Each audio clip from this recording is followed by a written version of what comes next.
तहलका India news. Please like and share and don't forget to subscribe.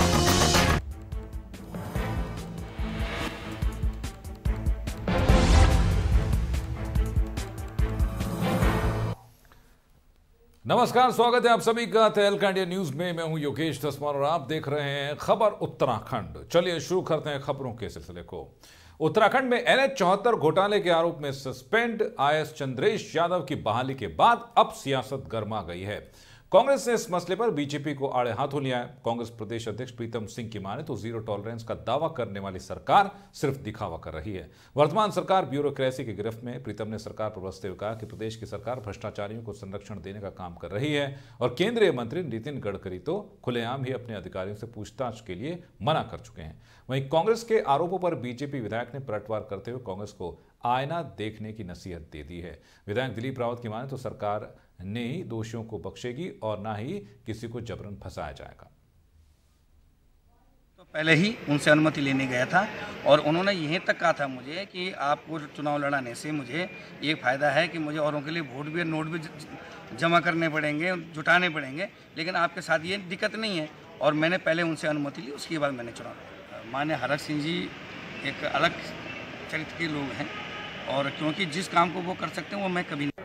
देखिए, NH-74 का जो प्रकरण है जिसमें मुआवजे भुगतान में अनियमितता की बात आई, भ्रष्टाचार की बात आई, प्रदेश के मुख्यमंत्री जी ने इस परिप्रेक्ष्य में कहा कि इसकी CBI जांच कराने का काम हम करेंगे। कांग्रेस ने मुख्यमंत्री जी के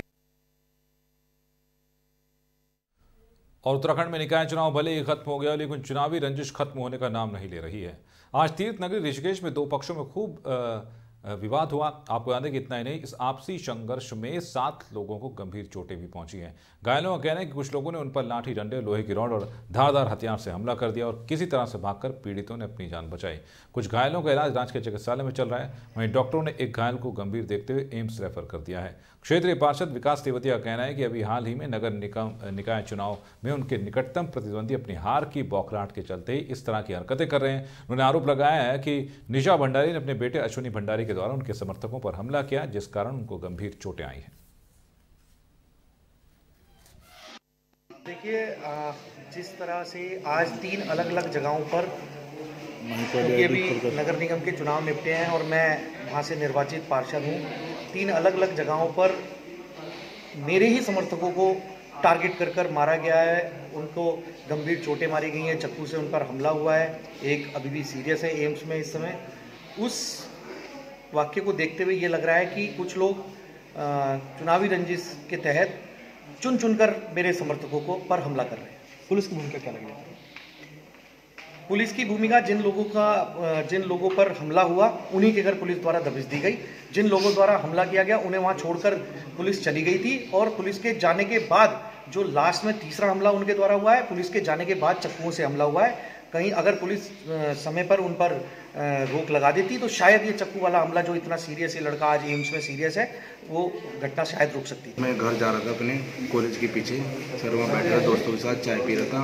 वहाँ पे लौंडे आए, घर में घुसे, माँ बाप को धक्का मुक्का मारा, गाली दिया, छत पर खींच के लाकर मारने लगे।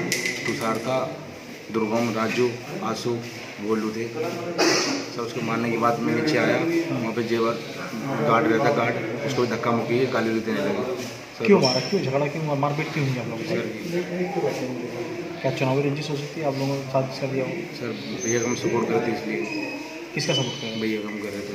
अच्छा, हाँ जी, इसलिए। सर मेरा दोस्त और मैं किसी के तरफ जा रहे थे तो जहाँ मैं शुरू में थोड़ी भीड़ थी, हम वहाँ रुके तो हमारे लड़कों ने हमें मारा।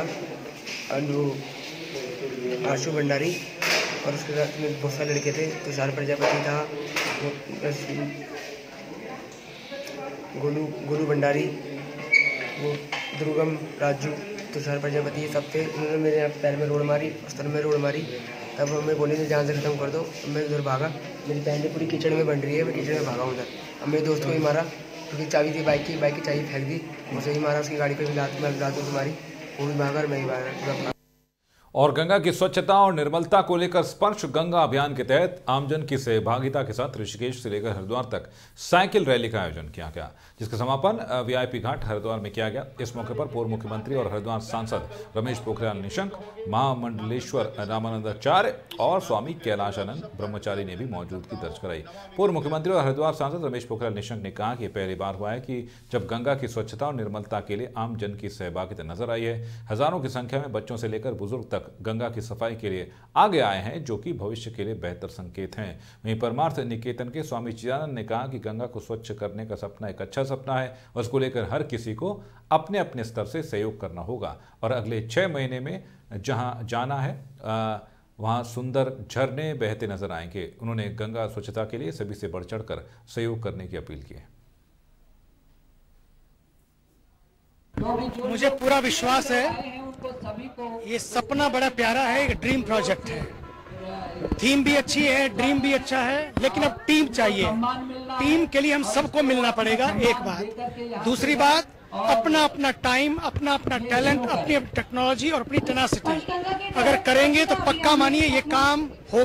पहली बात तो मुझे इस बात की खुशी है कि लोग बहुत मन से सामने आए हैं और मुझे लगता है आज तक लोग केवल बहस करते रहते थे, केवल चर्चा करते रहते थे, बड़ी बड़ी बातें करते थे, लेकिन कभी सफाई के लिए कोई अकाल।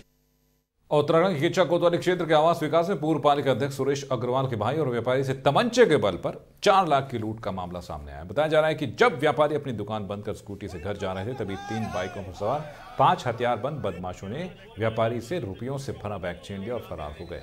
व्यापारी ने पुलिस को सूचना दी। इसके बाद पुलिस ने सीसीटीवी फुटेज खंगालने शुरू कर दिए। वहीं वारदात के साथ हुई वारदात से गुस्साए लोगों ने घटनास्थल पर धरना देते हुए पुलिस के खिलाफ नारेबाजी की। के हिसाब से चौकी टाइप की खोली गई थी, लेकिन यहाँ पर कोई भी पुलिसकर्मी तैनात नहीं रहता है और इससे जो इस तरह की घटना हुई है इससे उनके हौसले बुलंद हो चुके हैं काफ़ी। तो मैं पुलिस प्रशासन से ये मांग करते हैं हमसे यहाँ पर पुलिसकर्मी तैनात हों और इस घटना का जल्द से जल्द खुलासा हो। अगर ये घटना का जल्द से जल्द। मैंने कुछ कॉर्नर पे फल खरीदे, उसके बाद मैं आवास विकास में अपने घर की तरफ आ रहा था तो मोड़ पे आवास मोड़ पे पीछे से मोटरसाइकिलें 3 मोटरसाइकिलें आई और मुझे तीनों तरफ से घेर के। और उत्तराखंड की लक्सर तहसील के करणपुर में ग्राम प्रधान यशपाल सिंह को जिलाधिकारी ने निलंबित कर दिया है। ग्राम प्रधान यशपाल द्वारा पंचायत में कराए गए 9 विकास कार्यों की जांच में करीब 2.25 लाख रुपए की वित्तीय अनियमितता की पुष्टि हुई, जिसके बाद जिलाधिकारी ने ग्राम प्रधान को तत्काल प्रभाव से निलंबित करने के आदेश जारी कर दिए। उनकी जगह पंचायत के कार्यों का संचालन 3 सदस्यीय टीम करेगी। आपको याद है कि करणपुर गांव के ग्रामीण मेजपाल सिंह ने पिछले दिनों अपने गांव में ग्राम प्रधान द्वारा कराए गए कुल 9 निर्माण कार्य की सूचना मांगी थी। बताया गया है कि कार्यों पर 5,52,000 रुपए खर्च हुए हैं। मेजपाल ने मौके पर कम लागत से निर्माण कराने की शिकायत डीएम से की थी और डीएम के आदेश पर लोक निर्माण विभाग की लक्सर डिवीजन की 4 सदस्यीय टीम ने जांच की। जांच रिपोर्ट में निर्माण में 2,21,667 रुपए की गड़बड़ी की पुष्टि हुई है। जांच रिपोर्ट के आधार पर डीएम दीपक रावत ने ग्राम प्रधान यशपाल को तत्काल प्रभाव से निलंबित कर दिया है। का विकास कार्यों में धांधलेबाजी पाई गई। जो मेजपाल सिंह ने जो इसकी आरटीआई के तहत सूचना मांगी तो उसमें 5.5 लाख रुपए का लगभग ये काम था, जिसकी हमने शिकायत की और डीएम साहब डीपीआरओ साहब की उसमें जांच कराई गई। जांच में 2,22,000 रुपए की इसको रिकवरी निकली दोबारा। पहले 1,62,000 की थी और इसमें डीएम साहब ने इस आदेश किया कि निलंबित। और उत्तराखंड के लक्सर में इन दिनों पर्चियों को लेकर किसानों को मारामारी का माहौल है। जी हां, क्षेत्र के किसान बड़ी संख्या में हर रोज लक्सर गन्ना समिति कार्यालय पर पहुंच जाते हैं और भीड़ इतनी है कि कर्मचारियों से भी किसानों की तीखी झड़पें देखने को मिल रही हैं। आपको बता दें, किसान आरोप लगा रहे हैं कि पर्चियों का समय पर ना पहुंचना समिति के कर्मचारियों की लापरवाही, जिसका खामियाजा किसानों को भुगतना पड़ रहा है। समय से किसानों को गन्ना पर्ची नहीं मिलने से किसानों के खेतों से गन्ना कटाई का काम नहीं हो पा रहा है। समय से गन्ना कटाई न होने पर किसान अपनी अगली गेहूं की फसल की तैयारी नहीं कर पा रहे हैं। किसान ये भी आरोप लगा रहे हैं कि समिति के अधिकारी और कर्मचारी प्रभावशाली लोगों को प्राथमिकता के आधार पर गन्ना पर्ची उपलब्ध करा रहे हैं और छोटे सीमांत किसानों को दरकिनार किया जा रहा है। हालांकि गन्ना विकास समिति के अधिकारियों का कहना है कि पर्ची के वितरण का कार्य विधिवत रूप से चल रहा है और समिति के हर संभव प्रयास है कि किसी भी सूरत में माफिया को हावी नहीं होने दिया जाएगा। इसके लिए गन्ना किसानों की पर्ची गांव में भेजी जा रही है। मिल गन्ने की मांग कर रहा है उसी के अकॉर्डिंग पर्ची जारी की जा रही है। ठीक है। और यहाँ जो किसानों का ये कहना है कि पर्ची नहीं मिल रही, पर्ची मील की मांग से ज़्यादा नहीं दी जा सकती, उससे फिर जो है व्यवस्था, कानून व्यवस्था बिगड़ जाती है। ट्रैक्टर टूल या सड़क पर आ जाते हैं भीड़ होने की वजह से, तो उसकी मील की मांग के अनुसार ही पर्चियाँ जारी की जाती है। तो भी परेशान है और तोल की जो व्यवस्था है, गन्ने की जो खरीद की व्यवस्था सब खराब हुई हुई। गन्ने की पर्चियों में गड़बड़ी बहुत होगी। जो काम समिति को करना चाहिए था, जिन किसानों ने ज़मीन बेच दी उनके नाम हटाए जाने चाहिए थे, उन्होंने हटा करके किसानों का। और यहाँ रुकेंगे छोटे से ब्रेक के लिए। ब्रेक के बाद अन्य खबरों के साथ फौरन हाजिर होते हैं, कहीं जाइएगा नहीं।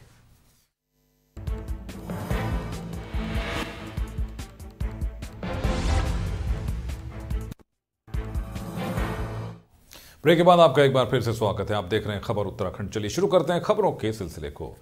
उत्तराखंड के गौचर औद्योगिक विकास मेले के मौके पर मेला पंडाल में भूतपूर्व एवं विकलांग सैनिक सम्मेलन का आयोजन किया गया। सम्मेलन में बड़ी तादाद में पूर्व सैनिकों ने हिस्सा लिया।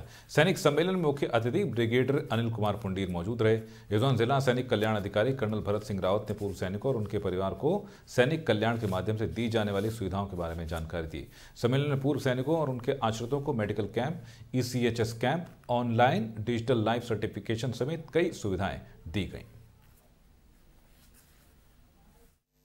हमने जो है यहाँ पे पूर्व सैनिकों से संबंधित जितनी भी शिकायतें होती हैं, चाहे उनकी कैंटीन रिलेटेड शिकायत होती हैं, ECHS रिलेटेड शिकायत होती है, उनके पार्ट ऑर्डर्स की पेंशन की शिकायतें होती हैं, उसके लिए जो है विभिन्न रिकॉर्ड्स इंस्टॉल लगाए हैं। सभी अधिकारी यहाँ पे हैं, सभी विभाग यहाँ पे हैं, और जिसका जो भी परेशानी आती है, क्यों कभी सामान नहीं रहता, कभी वो नहीं रहता, कभी बस है तो कहते रहते हैं नहीं, तब आएगा 15, 10, 12 या 15 के बाद आएगा, तब जाओ तब तो ख़त्म हो जाता वो है। उसके बाद ECHS का अर्थ मेरा भी बनाए। और गैरसैंण में विधानसभा सत्र और ग्रीष्मकालीन राजधानी को लेकर सरकार और बीजेपी संगठन के बीच चली जुबानी जंग के बाद अब बीजेपी के नेताओं और पहाड़ के विधायकों के बयान खुलकर सामने आने लगे हैं। इशारों में बीजेपी के नेता और विधायक अब अपने ही संगठन और सरकार को नसीहत भी देने लगे हैं कि बीजेपी राष्ट्रीय सचिव तीरथ सिंह रावत ने पूरे मामले में संगठन को आईना दिखाते हुए कहा कि गैरसैंण में सत्र होना चाहिए या नहीं होना चाहिए, ये संगठन का नहीं सरकार का मुद्दा है। लेकिन पार्टी गैरसैंण को ग्रीष्मकालीन राजधानी बनाने के लिए कटिबद्ध है। वहीं इससे एक कदम आगे बढ़ते हुए बीजेपी नेता रुद्रप्रयाग विधायक भरत सिंह चौधरी ने कहा है कि गैरसैंण में मात्र एक सत्र आयोजित करने से कोई फर्क नहीं पड़ेगा। जनभावनाओं के अनुरूप गैरसैंण को पूर्ण राजधानी का दर्जा मिलना चाहिए। महज सत्र गैरसैंण में होने से हम जो मूल भावना उत्तराखंड की है या पर्वतीय राज्य की जो अवधारणा है, वो सिर्फ एक सत्र आयोजित होने से मुझे नहीं लगता है कि वो पूरा होने वाला है। उसके अलावा भी बहुत सारी चीज़ें हैं जिन पे काम किए जाने की आवश्यकता है। और उत्तराखंड आंदोलन से जुड़े होने के नाते, उत्तराखंड का मूल निवासी होने के नाते हमारे लिए हमेशा एक भावनात्मक मुद्दा रहा है और हम हमेशा से चाहते हैं कि गैरसैंण को पूर्ण राजधानी का दर्जा हासिल हो, और चाहे वो चरणबद्ध तरीके से हो, तो इस बात से बहुत ज़्यादा फर्क नहीं पड़ता है कि वहाँ पे कोई सत्र आयोजित हो। और अब खबर सिद्धार्थगंज से, जहां नगर पालिका वार्ड नंबर 3 की टायल रोड पिछले 3 महीने से क्षतिग्रस्त होने के चलते आने जाने वाले लोगों को काफी दिक्कतों का सामना करना पड़ रहा है। कई बार बाइक सवार गड्ढों में फिसलने से गंभीर चोटें खा चुके हैं। नगर पालिका EO का कहना है कि हमने 5,50,000 रुपये का जियो कंपनी को नोटिस भेजा है और अगर वो जल्द से जल्द इस काम को पूरा नहीं करते हैं तो उनका सामान जब्त कर लिया जाएगा। जियो कंपनी द्वारा ये एक निर्माण किया गया था, जो कि ये गड्ढे द्वारा अंदर द्वारा पाइपलाइन डाली गई थी, और इसमें जब से कम से कम 3 महीने हो गए हैं और ये गड्ढे निपाटे गए हैं। इसमें कई सारी बाइकें गिर गई हैं और लोगों को चोटें लग गई हैं। रात को यहाँ पर मतलब गड्ढे में कई लोग अंधेरे में गिर जाते हैं, जिससे हम लोगों की शिकायत है कि नगर पालिका द्वारा ये गड्ढे पटवाए जाए। जियो मोबाइल वालों ने वो लाइन डालने के लिए वो रोड को वहाँ से तोड़ी थी। तोड़ने के बाद हमने उनको कहा था इसको ठीक करना, लेकिन नहीं गया। उनको लगभग उसका 55,000 का हमने एस्टिमेट बना रखा है और पैसा जमा करने के लिए हमने आदेश कर दिए हैं। और जोशीमठ नगर पालिका के अंतर्गत आने वाला सेमा गांव इन दिनों भारी भू धसाव से जूझ रहा है। यहाँ के 12 से 15 परिवार हर दिन भू धसाव की मार झेल रहे हैं। जहां एक और अलकनंदा नदी और दूसरी ओर औली से बहने वाला नाला इस गांव को चारों तरफ भारी मात्रा में कटान कर रहा है। गांव में आज एक ही बुजुर्ग है जो कि गांव में रहते हैं, साथ ही अन्य लोग गांव को छोड़कर इधर उधर बस गए हैं। जोशीमठ के उप जिला अधिकारी योगेंद्र सिंह का कहना है कि अलकनंदा पर बसे कई गांवों को बचाने के लिए सिंचाई विभाग द्वारा कार्य किया जा रहा है, लेकिन कुछ गांव आज भी सुरक्षा के लिहाज से खतरनाक जोन में आते हैं। यहां पर जल्द ही सुरक्षा दीवार का काम किया जाएगा। होती है यहाँ पे जो है ऊपर से जो है पानी का नाला बहता है और इधर से जो नदी कटान करती है। यहाँ पे जो है पहाड़ भी टूटता है। यहाँ पे जो हम पहले जो है आज से पहले जो है 15-20 परिवार यहाँ पे रहते थे। आज के जो है हम यहाँ से प्लान करके जो है कहीं दूसरी जगह बस गए, फिर भी यहाँ पे मकानों पे पूरी दरारें पड़ चुकी है और अभी भी यहाँ पे जो है रास्ता हमारा बिल्कुल खंडित हो चुका है, पूरा धारा चूरा सब खंडित हो चुका है। यहाँ पे जो है बिल्कुल वैकल्पिक व्यवस्था में हम अभी भी यहाँ पे रह चुके हैं। अब लोग धीरे धीरे अब यहाँ से निकलने की कोशिश कर रहे हैं, जगह ही नहीं है। यहाँ मतलब टूट रहा है, चारों तरफ से टूट रहा है, इधर नीचे टूट रहा है, ऊपर टूट रहा है, बगल में टूट रहा है, मकान के पीछे टूट के आ गया है। प्रशासक आंख मूंदे हुए है, प्रशासक सुनता नहीं है। वाला जो क्षेत्र है उसमें लगातार भूधसाव की समस्या है और इसमें जो है बीआरओ के द्वारा भी इसमें भूधसाव की समस्या बताई गई है, जो कि राजमार्ग के बनाए जाने में भी दिक्कतें वहाँ पर पैदा हुई हैं। इस संबंध में विभाग को निर्देशित किया गया है कि जो भी ऐसे चिन्हित स्थल है उन पर जो है आगमन गठित करते हुए जो है आगमन जो है प्रशासन के माध्यम से।